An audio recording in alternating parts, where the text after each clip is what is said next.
Hello and welcome to a Budget Model Railways video and another idea.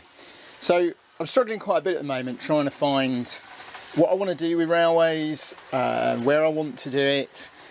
I've been very tempted with N, and this, as you know, is my HO layout, but I'm now toying with the idea of making it over to double O.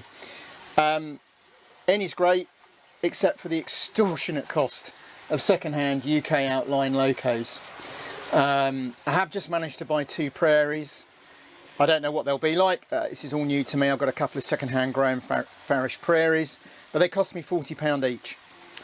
I like my big green diesels, and I can't get big green diesels under about £80 second-hand or £150 new. So N-gauge, at least for UK outline, isn't going to work for me. And in having a bit of a clear out at home, I have got boxes and boxes full of double O locomotives and rolling stock. I have been selling some of it to pay for bits of N, but I've still got some very nice, lots of very nice double O rolling stock. So that's made me think about coming back into the shed. We've got it all insulated, as you know from earlier videos. We've got it lit. I've got all these filing cabinets and more in the loft, which could live under here if I tidied up. So I could, in theory, have this as a double O. It's not ideal, it's not as big as the loft, but the loft is a question of getting in there. It's either too hot, too cold, even it is insulated. I have got a dormer window up there before anybody says those things, but it's still impractical. This is practical, I can just come down here. So although this isn't the world's biggest space, I could get a little station there with a bay, and I can get a very extensive goods yard with a passing loop, goods shed, cattle dock, provender store, coal yard, signal box, excuse me whipping around, but level crossing out there a bit. And these are all the buildings from the loft, so they're ready to go. I've got some Javis ballast mat, so I could make this track look quite nice. It's on roofing felt at the moment, but I don't really like the black, so potentially I could use the ballast mat. Or I could dry brush, I just thought about that, I could do what I've done before, which is dry brush the roofing felt, and I might have a go at that actually before I go to the trouble of putting down ballast mat. I could leave the hill, have my village on the top, still have the road coming down. So this is looking like a real possibility. It would at least give me quite a nice double O layout. Tinkering with N has also made me think about what I like. And I like country stations with trains rumbling through, up trains, down trains, and doing some shunting in the yard. I don't need a loop on the passenger line because it's not a station with a passing loop. What I can do over the back here is put a point in, and I could then run a substantial fiddle yard down the back there to hold locos and trains in. So, although I could only run shorter trains, although the Deltic will go round, had the Deltic running round, it would give me the opportunity to at least have quite a nice looking double O layout and the ability to run some of the extensive loco collection I've got. So it's looking like a possibility. The loft is a one day, I think. It's a one day I might get it finished. It's a big project and it's only usable a certain amount of the time.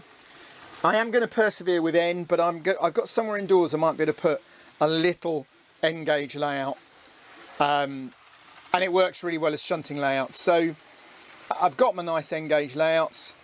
I could use them in here on the board. I've got a lot of, my job today is to declutter in here, as you can see. At the moment we've got a couple of not working printers. That's Doug's workbench, but he's off to uni in a year's time, so I could then have that as a workbench. So some potential. So not great from a trains running point of view this week, but I just wanted to talk about some of the issues, if you like, some of the thoughts and the constraints of running railways. If I'm honest, I still think double O is too big. I think N is the way to go, but I've got such a big collection of nice double O, I might as well crack on with it rather than trying to buy it, rather than trying to replace it with N, especially given the very, very high price of N locos. I mean, I paid £30 for that. only a year or so ago. It's a perfectly nice loco, runs really well. And N is going to cost me the thick end of about £70 to get a second-hand one, 150 odd to get a new. I know all the reasons why. It's a niche within a niche, so it's UK market only. It's a different scale to the rest of the world, same problem as 00 and HO. Though we call it N, it's actually to a different scale. So I get the niche element, I get that's why they're expensive. But at the moment, I've got all this 00, so I might as well use it. So, could be another one of my you never see this video again videos, or it could just turn out to be my 00 layout. So thank you for putting up with my random wafflings, but I thought might be interesting to see the thought process behind some of it, and let's see where we go with this. Thank you as always for watching. I look forward to seeing your comments, and I do hope you're enjoying your model railway, whatever it is you're doing. If you're not doing a model railway, then just get on and do it, because it is great fun. Thank you very much as always for watching, and I'll hopefully have an update on this if I get any more progress with it. And I'll just leave you a couple of minutes of just some locos running, because I know everybody likes that.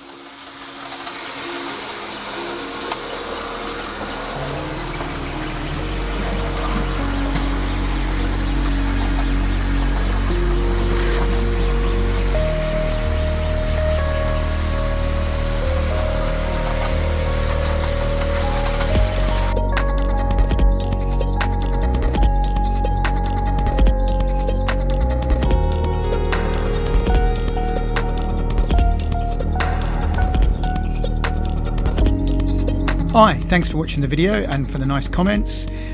Click on the left for a previous video in this series, click on the right for another video you might enjoy, and please don't forget to click to subscribe, like, comment, etc. Thanks again.